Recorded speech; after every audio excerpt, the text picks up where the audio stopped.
Hi, this is Steve Hargadon, and welcome to the Future of Education. It's Tuesday, the 31st of January, 2012, and our special guest is David Loertscher. David, welcome. Well, thank you for inviting me. So you and I have gotten to know each other pretty well lately. You're in Toronto, right? I am for the Super Conference of the Ontario Library Association. Well, thanks for taking the time. And we know that you have a class that you start teaching in about an hour, so we are going to make sure that we let you go a little bit early. That'd be great. The Future of Education is sponsored by Web 2.0 Labs. It's web20labs.com. Projects around making space for conversation in education. And Blackboard Collaborate, who provide this terrific room, thanks to Blackboard. And this is, I think, a new version. It was an upgrade over the weekend. We'll see if we notice any differences. Coming up, ISTE is a great event for those of us in the ed tech world, and ISTE Unplugged is the sort of fringe conference that ISTE allows us to hold around the event, and this is really, really fun. Please consider coming. All the activities are free. Saturday's an all-day unconference that's previously been known as EduBloggerCon. We've rebranded it as Social EdCon. Then we're going to have a special event on Saturday night at Incubator for startups to present to educators. We have a Global Education Summit on Sunday in the afternoon. Monday to Wednesday is the Bloggers Cafe. If you haven't done this before, you're in for a real treat. Anyway, a place to hang out during the conference. We're going to do an Education Apps meetup. Lots more fun coming up. Please tell others about it. It really is a lot of fun. And it is our 5th anniversary of that event, and as well Classroom 2.0. We're doing two things so far as a part of Classroom 2.0's 5th anniversary, which is technically in March. But the first is we've started something called Ed Incubator. It's a place for small startups or organizations to build a student teacher, and interested educator council within Classroom 2.0. Our first group is the PBS NewsHour. Just go to classroom20.com and click on Ed Incubator, and you'll find out more information. We've also announced, as of yesterday, a crowdsourced book activity. We want everybody to consider writing a chapter about their use of Web 2.0 technologies in education. Classroom 2.0, the book. You see the link up there on the site at classroom20.com. The book, click on it, talks all about how you can contribute. We will publish every submission. We'll select some of those to go in the book, but every submission will get published on the web. We really want to help you contribute and participate. Coming up in our virtual conference world, we are going to do a Classroom 2.0 5th anniversary celebration, but we haven't set a date yet. Gaming and Education will be on April 26th. That was going to be a 4-hour conference. We now think it will be a 12-hour conference. The Alternate Education Conference will be May 10th through the 12th. That's homeschooling, unschooling, distance learning, and the like. Library 2.012, the Future of Libraries, is going to be October 3rd through 5th. Thanks again to San Jose State University and their library program. And the Global Education Conference, November 12th to the 16th. This should be a really fun year. Coming up on the Future of Education tomorrow night, Cable Green talks about the obviousness of open policy. His basic premise, if the government pays for it, it should be open. You're going to love it. This is really fun. On Thursday, we're going to have a panel on personal learning profiles that should be equally interesting. Next week, Lorette Lynn, the Unplugged Mom, a homeschooling guru, comes on. Alan Blankstein on improving individual schools. Khalid Smith on Startup Weekend EDU on February 14th, Valentine's Day. I'm sure he has permission from his wife, but that should be very interesting, especially since they just announced a partnership with Pearson, which is raising lots of concerns. So if you want to ask Khalid any questions, come that night. Jane Hart talks to us about social learning. Ruth Sueli on opensource.com. David Weinberger on his new book, Too Big to Know. Mimi Ito comes on the 12th. Kathy Davidson on her book. David Warlick. Oh, you can see them all there. Howard Rheingold on his new book, NetSmart. Joseph Grain, Jennifer Fox. Anyway, if you've missed any of our shows, you are welcome to listen or watch the recordings. They are all free at futureofeducation.com. We heard from Lee Crockett last week on 21st century literacies. 21st century fluencies. Literacy is not enough. Henry Eyring on the Innovative University. Cheryl Nussbaum Beach on the Connected Educator. Again, lots and lots up there. Hopefully something that's of interest to you. Okay, now is your chance to indicate where you're participating from. I've just given you whiteboard privileges, which means to the left of your map, some icons should have shown up. Look for the star or the sun, double-click on that, and then click on the map. And it helps to shout out in the chat as well where you're participating from. I know we have Begs from Mongolia. I know we have someone from Hong Kong. There's Australia, lots in North America. I can't tell if that X is in South America. Balmy, Milwaukee. Lucky you. I'm really looking forward to this show. I'm sure glad you're here. We're going to have a fun night tonight. So wherever you're participating from, Venezuela, wherever you're participating from, or if you're listening to the recording, we're sure glad that you have decided to join us.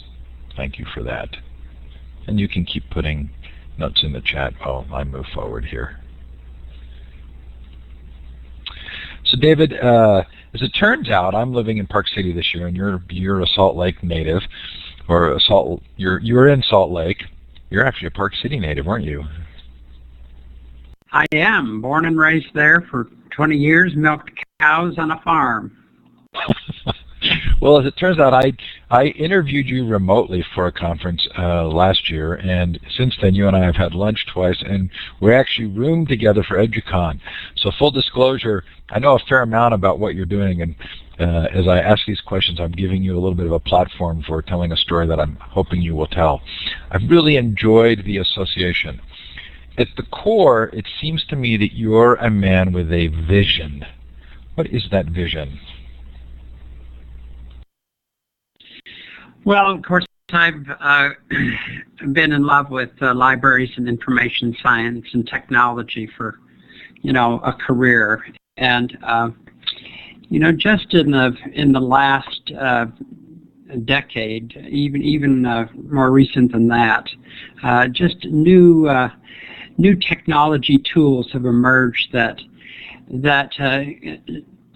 there's a class of tools in Web 2.0 that allow true collaborative work in real time. That means you envision kids working, 30 kids working simultaneously on the blackboard, writing together, and that would not be possible in the physical world. But in the virtual world, it is possible, and so there's brand new opportunities to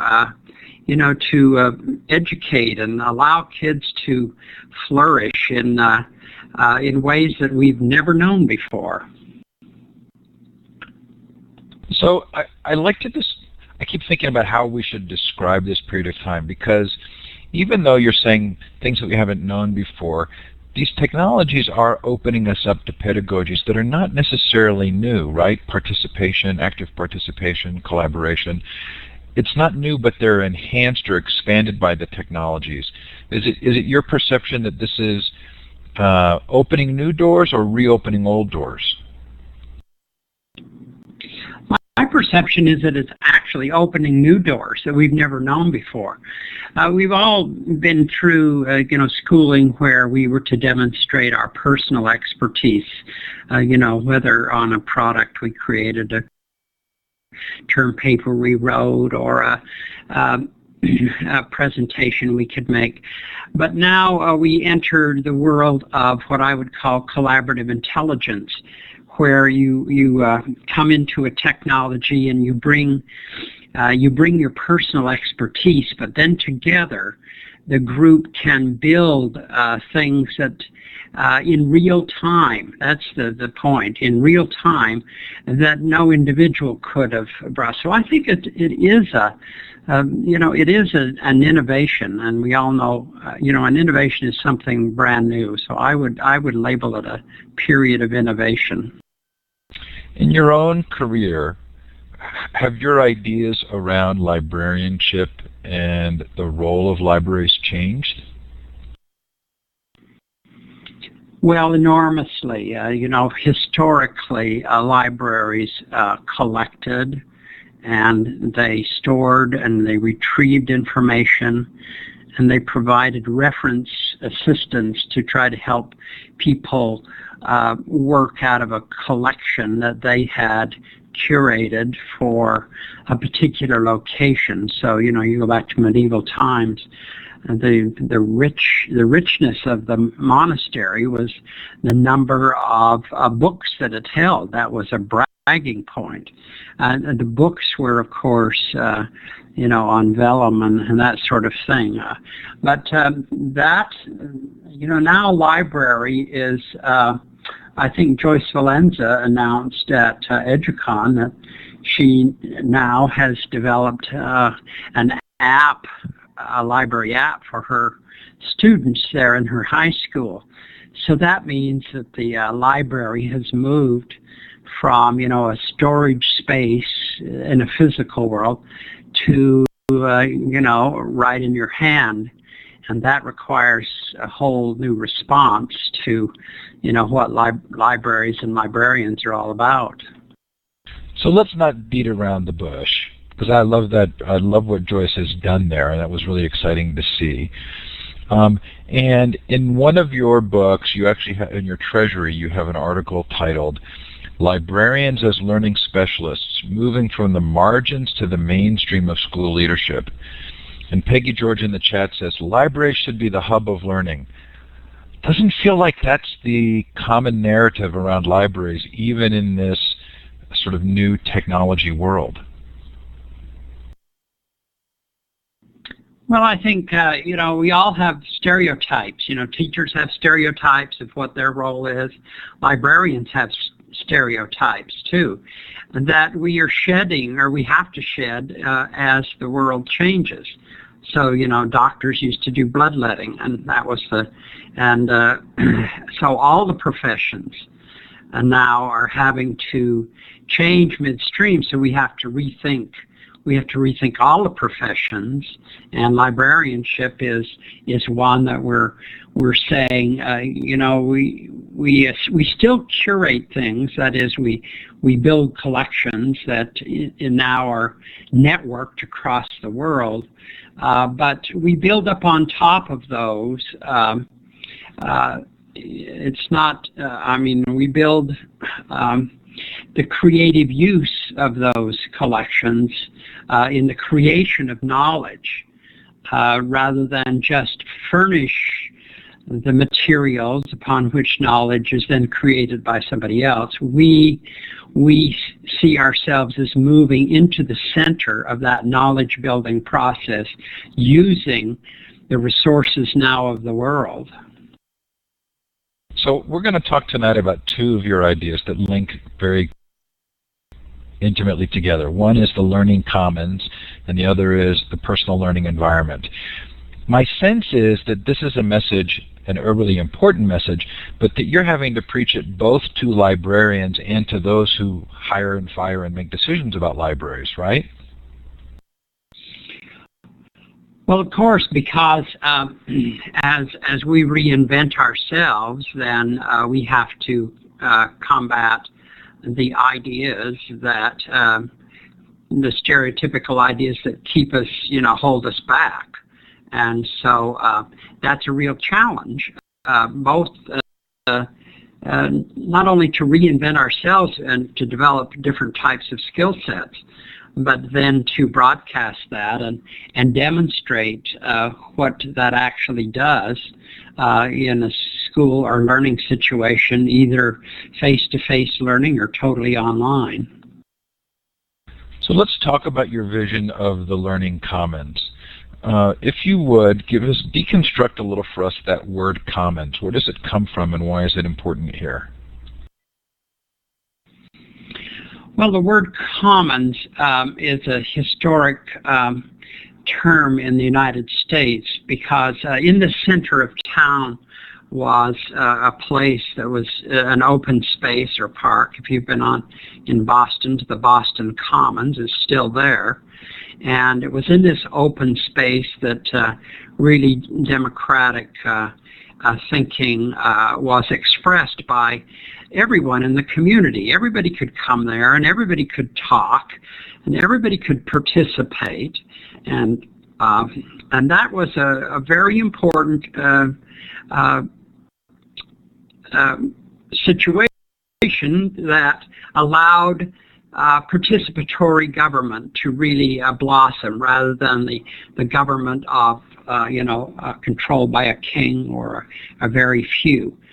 So it's so the commons in the school is designed to as a participatory place, rather than the ownership by the librarian, or the computer in a computer lab by a tech person who quote controls that space.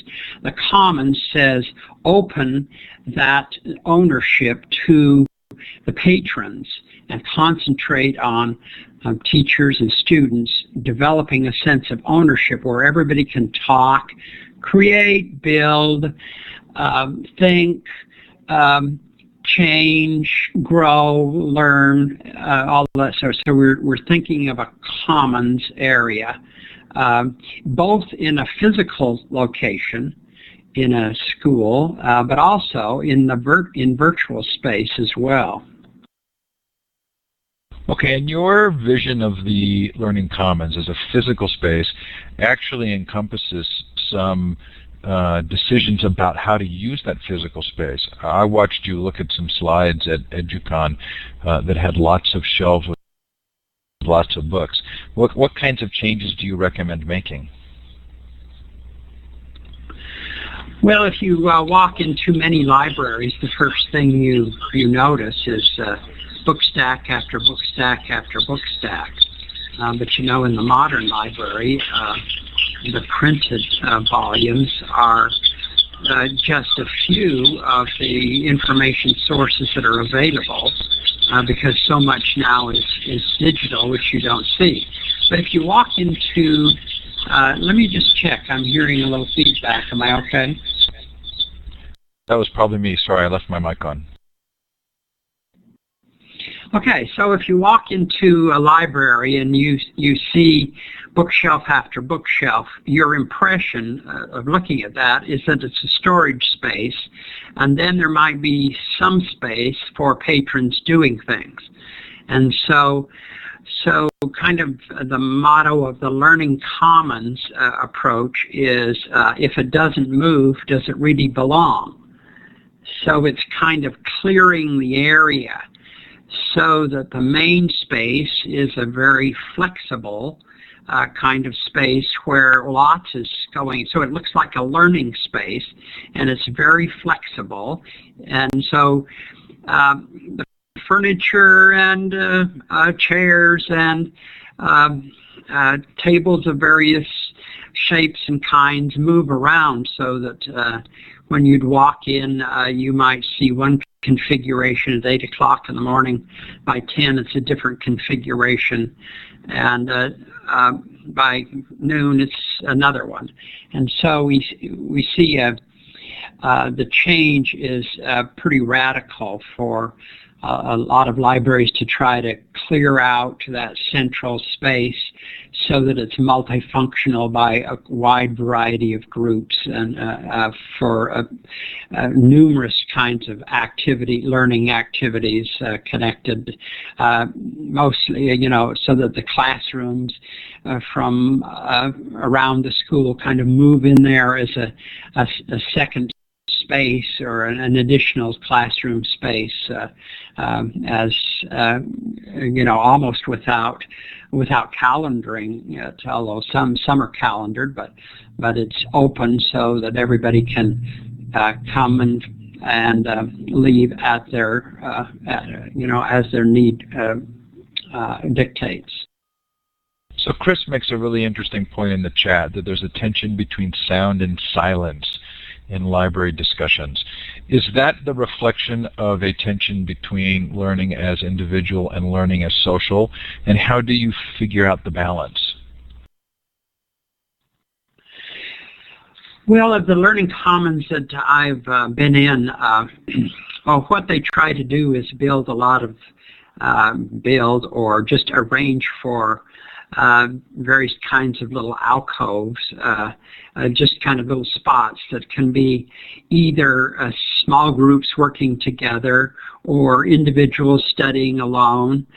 So we do think of a multi-use space that tries to mix both sound and quiet very in a kind of an inventive or creative way. So there can be little areas of quiet or that change throughout the day, and so it depends on the needs of the patrons.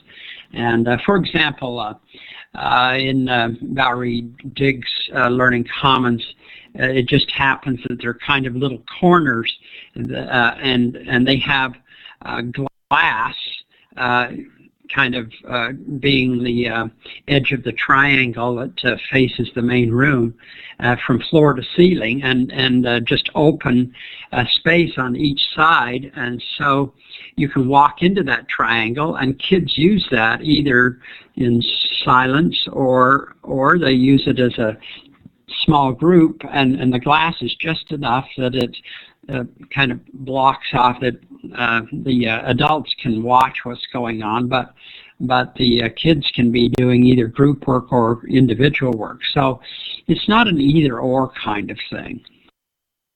So I've been paying a lot of attention to my own learning through these conversations, and I've noticed that I have sort of two different modes. One is there are periods of time when I really do need silence, and if someone's talking, it's hard for me to concentrate. The other is either a universal trait or comes specifically from an Irish background. Sometimes I'm not even sure what I'm thinking until I say it. The social interaction really helps me to think through ideas, and oftentimes some of the things that come out of conversations are so revealing to me, even though they come out of my own mouth. So do you think this is sort of inherent in the human condition? Well, I do, because there's all sorts of styles of learning. We've learned that from Howard Gardner and others. And so the challenge of the Learning Commons is to provide a place for all types of learners in all types of things. So in some pieces and parts of the place it's almost rowdy, but in other parts it's quiet, and everything in between. It just depends on the needs of the patrons, not on the needs of the person in charge. So the person in charge has to help that and facilitate that happening simultaneously. Peggy George has made a comment about earplugs. So I think she's suggesting maybe a rack of earplugs at the door, so if you need some quiet, you can use an earplug. Well, if that works, that's a solution. And we think of we ask the kids, we ask the owners of the place, the kids, to help us in creating that sort of balance in that space. And surprisingly, they'll actually step up and help rather than be dictated to by some authoritarian power. How fun. Certainly that brings us to this idea of learner-centered activities or environments. Jan McCarthy at Rasmussen College is making note that they offer noise-canceling headphones in the library. Very, very clever. Where are learning commons being instituted that you might want to point us to see good examples of this in practice? We're finding learning commons crossing Canada from British Columbia through Ontario here. In fact, and actually Canada is blooming more than anywhere. In the United States, we have pockets of them from We have several in Massachusetts.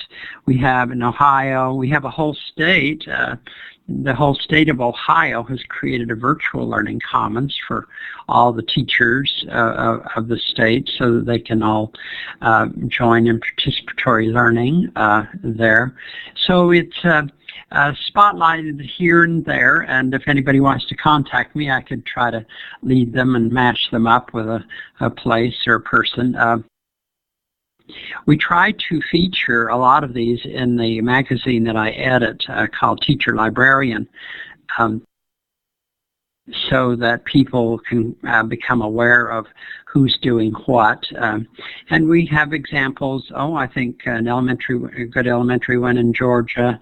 There's a whole school district in South Carolina that's turning from libraries. And I find them just popping up here and there. And some of them raise their head to make themselves known, and others seem to be doing it quite quietly. So I've made it a little bit a part of my own personal mission to help bridge the two worlds that I live in, or to bridge the library world to the world I seem to live most in, which is the educational technology world. But it sure feels as though the Learning Commons crosses boundaries in a way that almost make you want to not necessarily have those boundaries. And the personal learning environment seemed to go even further for me. Could you describe what you mean by a personal learning environment? Well, a lot of you might be familiar with Will Richardson's personal learning networks. And a personal learning network is connections that you make to voices outside, could be anywhere in the world, that you want to allow into your head. And so you make judgments about who to connect to. A lot of them blogs or websites or information sources. And you say, who's saying what to me, for what reasons, and for what gain. And so you surround yourself with the voices that you particularly want to listen to, as well as having the opportunity to go out, of your own preferred voices. You can go out at any time and grab others through, serendipity kind of thing. So and then you surround yourself, as Will says, with a group of tools, Web 2.0 tools, through which you communicate and build and construct and those sorts of things. But a personal learning environment, I think, is a bit larger than that, and I'll describe it. I think because the internet is so huge and it's like a juggernaut running over the top of all of us, I think we need to take control of the portals through which all this stuff comes, and instead of being dictated to by everything on the web, we can now build a portal that where we construct our own opening to the world, as tightly shut as we would like, or just wide open. And there's one tool that probably everybody knows is the iGoogle page, where you construct your own home page, and you can put on that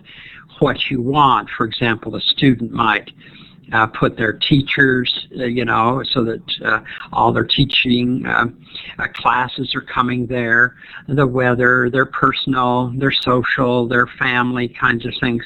And so they want to first, when they open their computer, it's coming into the kind of world that they can handle and manage themselves. And so that's the first thing I think kids can build. And that then in turn opens up the personal learning network part, which is like Will describes, where all your tools and your the people you're listening to and connecting to are. And then there's a third, I think, portal, and out of the personal learning network, you create your own portfolio. And in this space, you have actually two spaces. The first is the private space where you want to keep things, private that you're developing, but then you have a public face, so that if anybody happens to Google your name, they would come up on the public face that you want them to see. So this triad of things constitutes what I would define as the personal learning environment. I'm putting up on the screen a photograph I took out of your book. It's not easy to see because obviously it wasn't a professionally taken photo, taken by my cell phone. But these are the three spaces: the portal, the personal learning environment, and the personal portfolio. So one of the first things that occurred to me, and you address it in your book, and this is from the New Learning Commons Where Learners Win, is that you say it isn't likely that students will have personal learning environments until teachers do. Do you want to comment on that? Well, they're in this world of social networking, and so it's all turned on or it's filtered to a certain degree. So they're like us as adults, and they need guides on the side to help them manage. I mean, if you just turn it all on, it's like just throwing them out in the middle of the Pacific Ocean. And what do you do? I mean, how do you teach them to swim? And I think the personal learning environment would be that tool that if we equip the kids with, then they have a tool that they can use for a lifetime as this whole internet continues to develop. They get the sense, they develop the sense that they are in command rather than at the mercy of, commercial enterprises, political organizations, any of the factors that will happen to try to get into their world. As we know, everybody's fighting for attention. Attention is money today, and so we have to teach kids to resist and build their own world rather than somebody else dictating that world to them. So I think because of that, you say the first step here is to actually coach the teachers or the teacher librarians or librarians, right? Right, and librarians, of course, have been at this. They have built. I mean, in the physical world, they've learned to build an environment, where they collected the information sources, etc. So they're pretty easy to teach how, to transfer that same skill into the digital world, because they already have, if they've been in the profession for any amount of time, they soon pick this notion up. So my class tonight is, one of our assignments will be exactly this. I mean, and I think for the first time, these graduate students will start to develop their own personal learning environment. And I don't anticipate that it will be very difficult for them, because they already bring a bucket of skills with them. In the book, you quote David Warlick from his book, A Gardener's Approach to Learning, and this imagery of the master learner being like a master gardener. Any good examples of that? Well, I think, a gardener picks the plants, cultivates the soil, tens, etc., and then harvest the results. And that metaphor is exactly transferable over into the information world. I mean, you are building what you want to build rather than someone else building that garden for you, and you're planting the seeds of who you want to be, what you want to learn, how you're going to learn that, and of course the world is just open now to all these possibilities of both formal and informal learning. So you start to be in control rather than anybody else in the world. For example, the public library has always thought of itself as the every man's university, and that sort of notion is now much more possible than when Ben Franklin started that whole idea in Philadelphia so many years ago. He would never have been able to dream of a day like we have today, but that whole notion that I am now in command of my own learning is more possible today than at any time in the history of the world. So Peggy George in the chat mentions the difference between standardized portfolio software and students creating their own. Am I right in guessing that you lean toward the creation of individual portfolios using independent tools? Absolutely.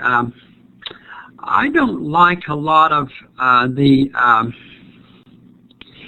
commercial tools because they often, by their very construction, they dictate kind of the form and the product that's going to come out the other end. And I prefer that my students be out in the world where they are totally free to construct various kinds and be very creative about building their own personal learning environments. And now there are hundreds of channels to do that and not be confined to a particular product that by its structure dictates the outcome. I think that's and the form of that outcome. I think that's really, really important now in the world. So Chris Little brings up a very common response to this, which is that when you have independent tools, you don't have the kind of standardization that makes it easy for the school system to track these over time and to make sure they're getting to the right people. Is the answer to that just that kind of tracking is still not learner-centric? It's more about the institution than it is about the learner? Well, I think so. And because the opportunities are so great, the organization has to allow for individualized and personal kinds of learning of all types. For example, right now, bring your own device is a major problem that school districts are finally having to address, because number one, a lot of them can't afford to supply every kid with a first-rate computer, so they're having to rely on the kinds of devices. And when they do that, there are people who are doing that learn that the network is flexible enough to accommodate a variety of kinds of styles. And I think the same happens in the personal learning environment. You kind of help kids design something that works for them, and then the organization learns to adapt to that individual preference rather than dictating a certain form in which something will happen or channel in which it will happen. So maybe there's a good model there. You and I shared a cab to the airport with Bethany Smith, who described at her institution how it's a bring your own device institution, but they do ask for a certain minimum standard, and then they provide support for the most common varieties. So maybe that's the middle ground, is allowing independence but also encouraging sort of good practices for making it easy to share. Well, I think you're quite right. So you have the customer, the kid, help you develop those parameters. And so together, the adults and the students build. So in the example you use, it's kind of bring your own acceptable device. So that means that so the school will help you get the kind of device.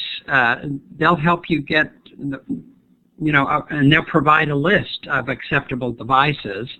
And if yours is not on that list, you can appeal. For example, iPad free comes out, and that doesn't have to be on the list, but you can afford one. And just because it's not on the list, then you negotiate. And so together, it's a collaborative decision about devices, communication, product creation, knowledge building tools, and all of those sorts of things. So it's a negotiated kind of environment. Okay, so we have about 8 minutes left with David before we've promised that we would let him go so he can teach a class at the top of the hour. David, I want to move to Q&A, but so if you've got a question for David that was in the chat that I've missed, I hope you'll post it again, or you can raise your hand. In the participant window, there's some icons at the top, and the third one over is a hand, and I'll give you the microphone.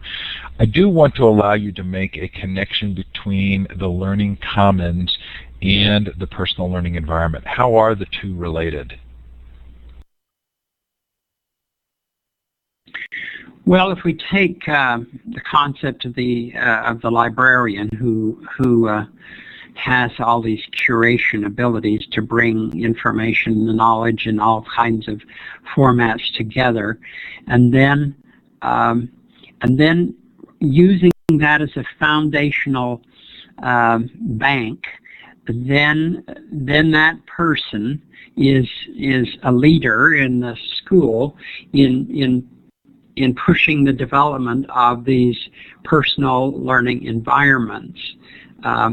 And side by side with teachers as they co-teach, for example, if they're co-teaching a unit of instruction together on a particular topic, then side by side during this learning experience together, whether it's either virtual or face-to-face or blended, then one thing the librarian is constantly doing is urging and helping the teacher help every kid to develop the tools and put what they're learning into their learning environment so that they have, so every class becomes, well, in the SLA where we were at EDUCON in the school there, all student work is public. In other words, any parent or anybody in the world can look at those kids' work, all of their projects, all of the products that they're creating, and so somebody has to guide all that to make sure that it's all working, and so that's the connection I make between librarians and the personal learning environment and learning commons. We've gotten a couple of questions, David. Sherry wants to know, is there a place to teach technology still? That is keyboarding for elementary schools students, or do we not worry about that anymore? We do worry about the tool skills, but what we do is we integrate them into learning experiences because we know that embedded skills into a project that has the kids' attention and in which they're engaged. If we teach the tool skills right alongside that engaged project, you're going to to have an increase in both the knowledge, the learning that you wanted in science, social studies, etc., and you're also going to get a faster skill base as they are trying to use those tools. So it's an integrated approach rather than a separate and equal, skills class versus just a content class.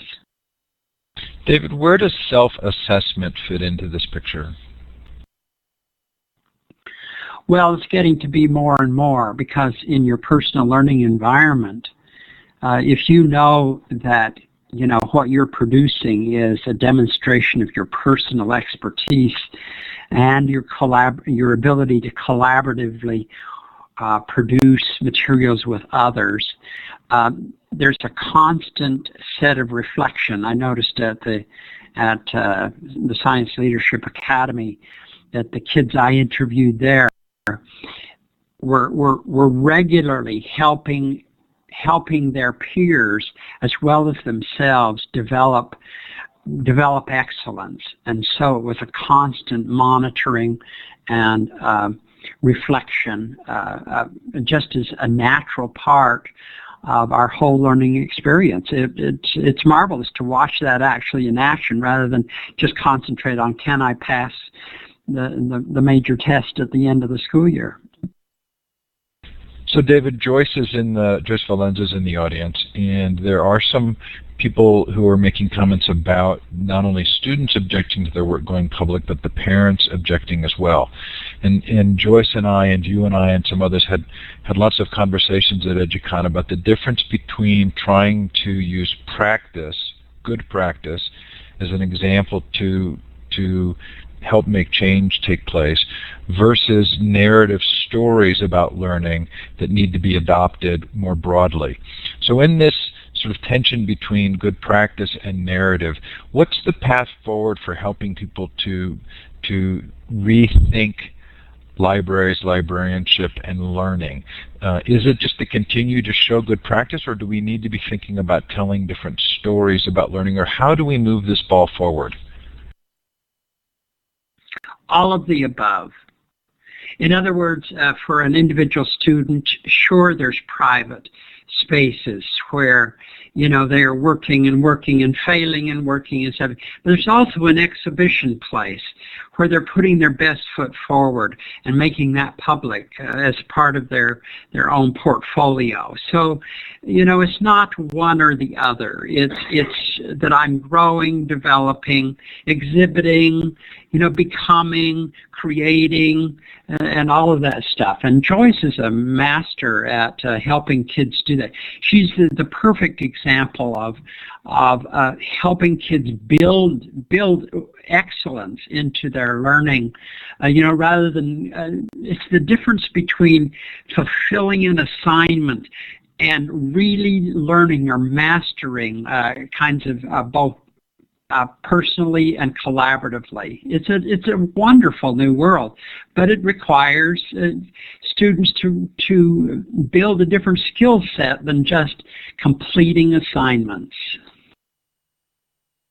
So the natural segue would be to the big think, but that's going to have to wait for the next interview, and maybe at that time we'll talk about Book to Cloud as well. Our guest has been David Loertscher. David, I'm clapping for you. I have to tell people now where the applause button is. If you go to the participant window, look for the smiley face, scroll down to applause. David, thanks so much for coming on, especially while you're traveling and getting ready to teach. Thanks for inviting me. Enjoyed it, and hope folks did also. I'm quite certain they did. Thanks to David for being here. Thanks to you as well for taking the time. Coming up tomorrow, Cable Green talks about the obviousness of open policy. Cable now works for Creative Commons. On Thursday, we have our special panel on personal learning profiles, which relates very much to this personal learning environment and the idea of how you create a personal map or a plan for yourself as a learner, about how you learn well and what kinds of things you're interested in. Thanks for being here with us. Thanks, David. Have a good night or day, everybody.